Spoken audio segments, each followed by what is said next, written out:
Bienvenue dans l'entretien de France 24. On est au siège de la Fédération française de football aujourd'hui où nous accueille Didier Deschamps. Bonjour. Bonjour. Didier, merci de nous accueillir ici, quasiment dans votre bureau. On est ici pour faire le bilan de cette année 2014. Quel bilan vous tirez de cette saison qui a été riche, qui a été dense?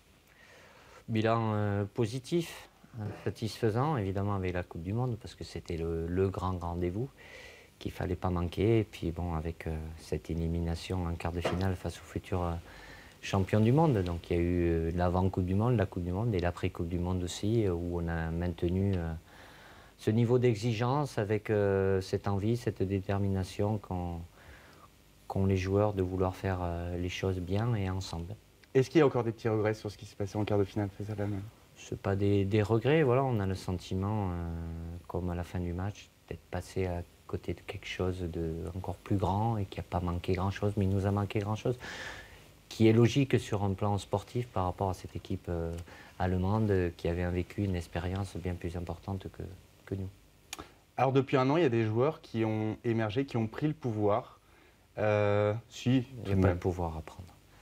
Raphaël Varane, Paul Pogba, Oui. Antoine Griezmann, c'est des joueurs qui portent ce maillot de l'équipe de France, qui ont une vraie implication. On se rappelle des larmes d'Antoine Griezmann à l'issue de l'élimination de la France en Coupe du Monde. Là, leur implication, elle ne fait aucun doute. Et ça, on imagine que c'est un état d'esprit que vous demandez à vos joueurs et qui vous plaît.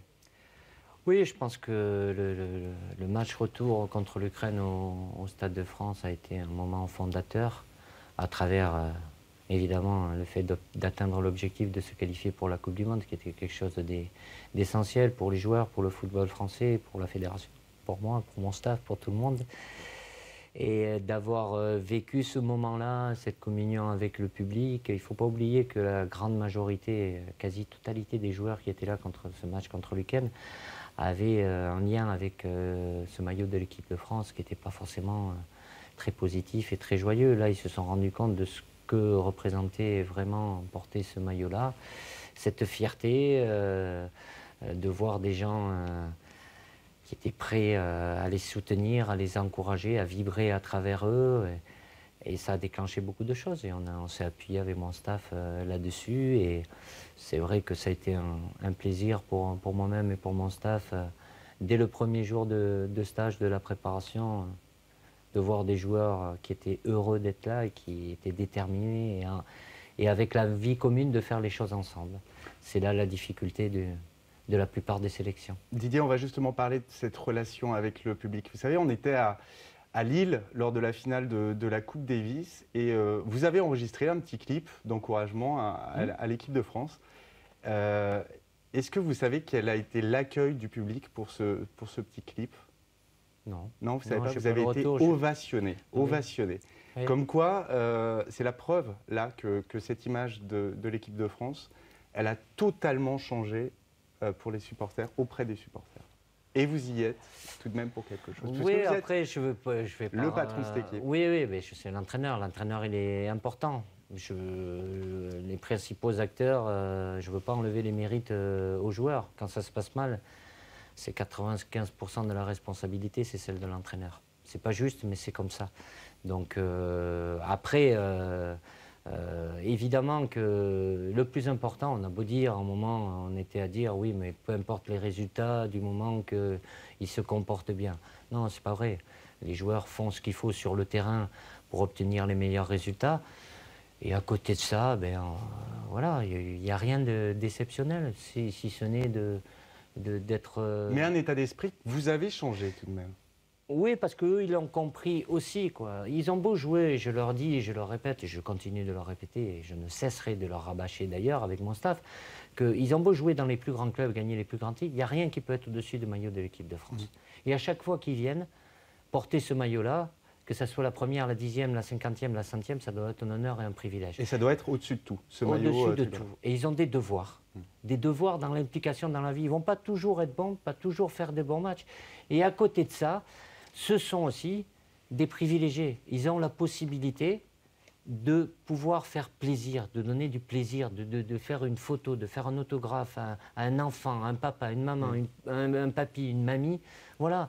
Donc ils seront jamais suffisamment disponibles. Mais qui est cette proximité-là quand on peut, voilà, d'avoir... C'est pas facile quand même, quand on est un jeune joueur, de pas céder aux sirènes, de la popularité des médias. Après, il y a l'aspect médiatique. Après, voilà, il y en a certains qui sont plus démonstratifs, d'autres qui sont plus réservés. Ils ont leur espace de liberté. Après, quand ils portent ce maillot, quand ils sont en stage avec l'équipe de France, ils ont des devoirs.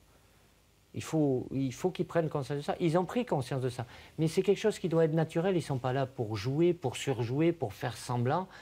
C'est redonner aux gens ce que les gens attendent de cette équipe de France. Et quand ils viennent nous soutenir, quand ils viennent au stade et quand ils sont derrière la télé, c'est des gens, ils attendent de quoi? De vivre des émotions, de vibrer.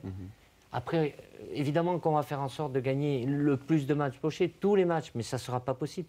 Mais que de par leur attitude sur le terrain, voilà, que cette envie, cette détermination, cette flamme qui s'est allumée contre l'Ukraine, ben, à chaque match, ils sont là. Même si c'est des matchs amicaux, que ce n'est pas des matchs de prestige, mais on a ce devoir-là. Alors il y a un joueur qui n'est pas venu avec vous au Brésil, c'est Franck Ribéry qui a été obligé de déclarer forfait juste avant la Coupe du Monde. Et puis cet été, il a tiré un trait sur sa carrière internationale. Il a dit voilà, j'arrête. Et est-ce que ça, c'est une décision qui vous a surpris? Est-ce que ça vous a mis en colère? Et est-ce que c'est terminé, Franck Ribéry ne reviendra plus en équipe de France? Vous ne l'appelez pas. Ça revient à chaque fois sur le sujet. Voilà, Franck, il a pris une décision. Ça a été un joueur incontournable ces dernières saisons. Oui, mais qui a été très important. Après, il y a certaines choses qui ont dû certainement le blesser, l'affecter. Franck a beaucoup donné à l'équipe. La réaction du public, par exemple, à son égard français? Je ne sais pas si c'est la réaction du public, les commentaires de certains. Aujourd'hui, le paysage médiatique, si on doit faire attention à ce que chaque personne... Il y a beaucoup de personnes qui s'expriment hein, pour dire différentes choses. La perception du joueur, de sa famille, elle n'est pas forcément la même. Franck a beaucoup donné. Il nous a permis de nous qualifier pour cette Coupe du Monde. Après, c'est pareil, on a été jusqu'à dire oui, mais il n'est pas blessé. Il n'y a qu'à regarder combien de temps il lui a fallu après la Coupe du Monde pour reprendre la compétition avec le Bayern de Munich. Aujourd'hui, il a pris cette décision par rapport à sa propre situation et sa vie familiale. Je peux comprendre ça. Après, on va me dire oui, mais est-ce que c'est définitif? Aujourd'hui, il a pris cette décision. Moi, j'en prends acte. Demain, on va lui demander, il va dire non, elle est définitive. Je ne sais pas après ce qui se passera dans l'avenir. Ce dont je suis sûr que c'est valable pour Franck, pour n'importe quel autre joueur, jamais je ne prendrai un joueur qui n'a pas envie de venir. Didier Deschamps, si je vous dis 103, vous pensez à quoi? La mobilette, 103, non? SP, non, c'est pas ça? Il y a un moment. Ben, je l'avais, donc c'est peut-être le nombre de sélections que j'ai eu. Voilà, le nombre de sélections, ça s'est arrêté à 103 pour vous. C'était un match amical face à l'Angleterre, je crois. Oui, tout à fait, au sortir de l'Euro. En 2010. Quel souvenir vous gardez de ce dernier match, de cette dernière sélection? Quelle émotion? Oui, bah c'était parce qu'on était dans la continuité aussi. On venait de finir l'Euro avec Laurent Blanc et Bernard Lama qui avaient pris leur décision aussi d'arrêter. Et puis bon, c'était une manière de... Voilà, j'avais joué 10 minutes, un quart d'heure, je crois. Donc voilà, c'était une manière de nous rendre hommage. Si ça n'avait pas eu lieu, ça n'aurait pas eu lieu, ça n'aurait pas changé ma vie. J'avais pris ma décision, mais c'était... je savais que c'était la dernière fois. Et l'équipe de France et ce maillot-là a été la chose la plus importante dans ma carrière de joueur et elle m'a apporté tellement de bonheur et de joie. Donc oui, le rideau était baissé ce soir-là. L'équipe de France qui a été très très importante pour un autre joueur, Thierry Henry, qui a quitté les New York Red Bulls cette semaine. Nos confrères de l'équipe ont lancé... Ah, on est en train de rechercher la paternité parce qu'on me dit c'est un auditeur d'RMC, après on va chercher. D'accord. Peu importe. Alors, en tout cas, nos confrères de l'équipe ont lancé cette idée comme quoi ce serait pas mal de sélectionner à nouveau une dernière fois, offrir un jubilé à Thierry Henry pour un match amical face au Brésil. Je crois que c'est en mars prochain. 26 mars. Lui qui n'a pas eu cette sortie qu'il méritait peut-être, puisque son dernier match avec l'équipe de France était en Afrique du Sud lors du désastre de la Coupe du Monde en 2010. C'est encore le meilleur buteur de l'équipe de France. Est-ce que c'est superflu, cette idée-là? Vous y pensez? Est-ce que c'est sérieux? C'est envisageable s'il se maintient en forme? Je vais vous répondre. Il y a deux choses déjà. Qu'il y ait une idée qui soit émise de différentes façons. Des idées, tout le monde peut en avoir. Il y en a qui vont la trouver bonne, mauvaise. Après, il ne faut pas avoir non plus d'une idée que ça devienne une obligation. Non. Parce qu'il n'y aura aucune pression de qui que ce soit envers qui que ce soit. Envers moi ou envers mon président de toute façon.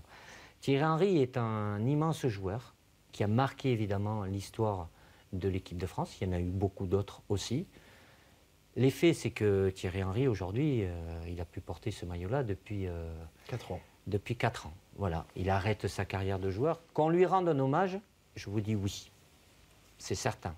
Mais aujourd'hui, je ne vais pas vous dire comment, si c'est possible, c'est pas possible. Ce serait tout un symbole, le Brésil. Pour certains, c'est un symbole. Pour d'autres, ça sera ridicule et ça n'a pas de sens. Donc les avis sont partagés. Moi, je ne veux pas rentrer dans la meute des réactions et créer le buzz ou quoi que ce soit.